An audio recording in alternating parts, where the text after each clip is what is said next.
नमस्कार मंडळी, आज बनवूया भोगीची भाजी.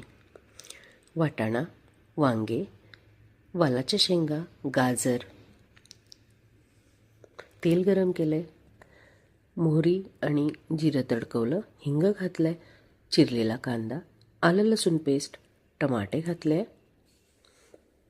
परतवल्यानंतर त्यामध्ये हळद, धणे पावडर, गरम मसाला, लाल मिरची पावडर हे सगळं भाजून घेतल्यानंतर सगळ्या चिरलेल्या भाज्या त्यामध्ये घातल्या.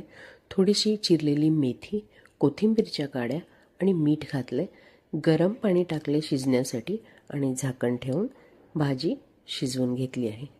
तोपर्यंत आपण बाजरीची भाकरी बनवूया. गरजेनुसार पीठ घेतले, त्यामध्ये चवीनुसार मीठ घातले आणि गरम पाण्याने पीठ मळून घेतलं आहे.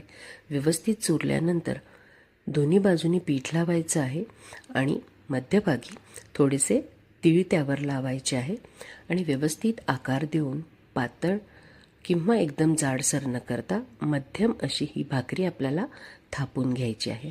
हातावर बनवता येत असेल तर हातावर बनवा. मी इथे थापून बनवली आहे. तव्यावर टाकल्यानंतर एका बाजूने त्याला पाणी लावायचं आहे आणि दोन्ही बाजूने व्यवस्थित खरपूस अशी आपली ही भाकरी भाजून घ्यायची आहे. ताटामध्ये वाढताना भाकरीवर तुम्ही लोण्याचा गोळा देऊ शकता किंवा मग शुद्ध गाईचे तूपसुद्धा देऊ शकता. ही तूप लावलेली भाकरी चवीला खूप छान लागते.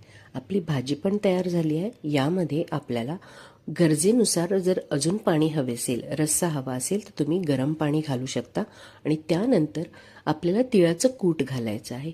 मिक्सरला भाजलेले तीळ बारीक करून घेतले आणि ते कूट या तयार भाजीमध्ये घातलेलं आहे आणि अशा प्रकारे चविष्ट अशी भोगीची भाजी तयार झालेली आहे. रेसिपी नक्कीच करून बघा आणि रेसिपी कशी वाटली हे कमेंट करून सांगा.